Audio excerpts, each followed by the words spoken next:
Anderson Ribeiro Gonçalves, da Federação Goiana, que fez o jogo Cuiabá e Inter, acho que o jogo mais movimentado desse sábado. Estreou hoje na primeira divisão do Campeonato. O árbitro precisa chegar com mais rodagem na primeira divisão. O Anderson Gonçalves, ele tem na carreira 4 jogos da Série D e apenas 2 jogos da B e já estreou na Série A. A questão é a não marcação da falta, que é claríssima. Olha só a entrada do Eliel em cima do goleiro do Inter. Nem o PC Oliveira tancou a péssima arbitragem do jogo de hoje do Inter. PC analisou os lances polêmicos do jogo de hoje do Colorado e nesse vídeo tu vai conferir. Mas antes vamos ao jogo. O Inter venceu o Cuiabá em um jogo em que o Inter definitivamente não jogou bem, mesma coisa de sempre, tem mais a bola, mas não consegue criar um número bom de jogadas verticais. O gol do Inter saiu de um cruzamento, belo cruzamento para falar a real, do Robert Renan para Hugo Malo marcar de cabeça. Além de todo o jogo burocrático do Inter hoje, a arbitragem foi terrível, mas terrível mesmo. O árbitro Anderson Ribeiro Gonçalves, vale deixar aqui o nome dessa praga, que cometeu erros inacreditáveis. Inclusive, o dirigente do Inter se manifestou contra a CBF pela escalação de árbitros nos jogos do Inter, que, segundo ele, a CBF usa os jogos do Inter como laboratório para testar árbitros. Na mídia do centro, o PC Oliveira analisou os lances polêmicos da partida. Se liga no que o PC disse, nem ele tancou esse bagre de árbitro. E Anderson Ribeiro Gonçalves, da Federação Goiana, que fez o jogo Cuiabá e Inter, acho que o jogo mais movimentado desse sábado. Estreou hoje na primeira divisão do Campeonato. E assim, em algum momento o árbitro tem que estrear na primeira divisão. E o presidente de um clube não pode dizer que como é que é? Jogo do meu time não é para laboratório? Né? Eu sou completamente favorável à renovação, Barreto e amigos, mas eu acho que o árbitro precisa chegar com mais rodagem na primeira divisão. Por que eu estou dizendo isso? Porque o Anderson Gonçalves, que apitou o jogo mais difícil, eu tenho os dados dele anotados aqui. Olha só, ele apitou em 2024 2 jogos só da Série B, ele tem na carreira 4 jogos da Série D, e apenas 2 jogos da B e já estreou na Série A. A preparação anterior é evidente que ela precisa ser feita. Tem que ser feita, tem mas que rodar em algum momento tem que estrear. Mais. E eventualmente vai ser com o Inter, vai ser com outro clube. Para não colocar o árbitro na fogueira, porque se ele estreia e não vai bem, aí fica difícil ter uma continuidade no campeonato. Bom, e ele anulou um pênalti que tinha sido marcado por conta de uma falta anterior na jogada, é isso? Uma jogada, a gente vai rodar o lance aqui, o pênalti anulado do Internacional, uma jogada bem movimentada na área, olha só, ele está posicionado na meia-lua. Primeiro teve a ação do Borré em cima do Bruno Alves, na sequência a defesa do goleiro, e aí do Walter, a bola no primeiro momento bateu no peito do Bruno Alves e na sequência ele tem uma ação deliberada, toca a bola com a mão, o árbitro esperou a jogada concluir, fez o delay do apito e marcou o pênalti.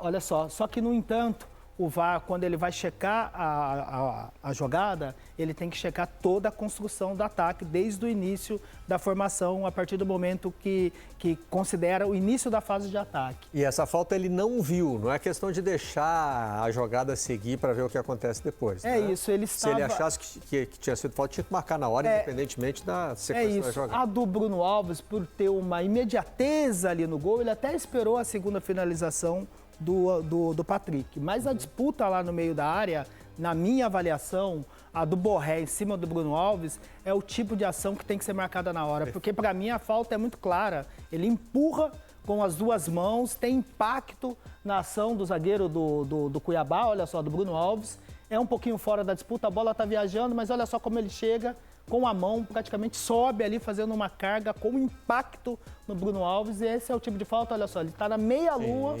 Com a visão da jogada, é a falta para marcar na hora, para não deixar a jogada... Esse, na verdade, foi o erro do árbitro. O pênalti ele teria marcado corretamente. Na sequência, sim, porque no segundo momento, o Bruno Alves teve uma ação deliberada, ele dá um toque claramente na bola, no segundo momento, só que quando vai ser checada toda a construção da jogada, o VAR, o Rodrigo Sá, corretamente identificou essa falta de ataque, né, do Borré em cima do Bruno Alves, tem impacto, ele empurra com as 2 mãos, e aí como estava ali na fase de ataque, o pênalti foi anulado porque a falta ocorreu primeiro. Acertou o VAR, marcação correta.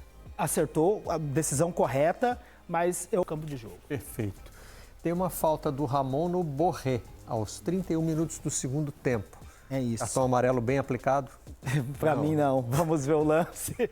Vamos ver o lance. Aí a entrada do Ramon em cima do Borré. Para mim, é uma falta com uso de força excessiva. Naturalmente, aí já seria também o cartão vermelho direto, concordo contigo, né? Mas aí já seria também o segundo se ele tivesse dado no primeiro. Né? É isso, e o Ramon teve 3 situações no jogo, né? Ele teve com o Wesley, que ele deixa o braço, não era lance para cartão vermelho direto, por isso não teve atuação do VAR. Depois, lá no mastro da bandeira, bem no cantinho, ele atinge um outro jogador do Internacional, esse até com sangramento. Então ele já estava passando do limite ali no jogo, ele vai testando ali o limite que o árbitro vai permitindo no jogo, e aí depois ele tem essa entrada dura no Borré, por cima da bola, com força excessiva, e é lance de jogo brusco grave para cartão vermelho. O VAR deveria ter... Erraram árbitro e VAR, né? Isso que eu ia te perguntar. Exato. Perfeito. Erro de campo e do VAR também, que deveria ter recomendado a revisão. E teve mais um pênalti anulado. Mais um pênalti corretamente anulado, mas o que chama a atenção é a não marcação da falta, que é claríssima. Olha só, no domínio do Rocher, que até corre um certo risco ali, mas repara a entrada do Eliel em cima do goleiro do Inter. Olha só a entrada do Eliel em cima do goleiro do Inter. Era muito fácil de marcar a falta, né? Muito fácil. Ele deixa o jogo seguir na sequência, ou com cartão vermelho direto.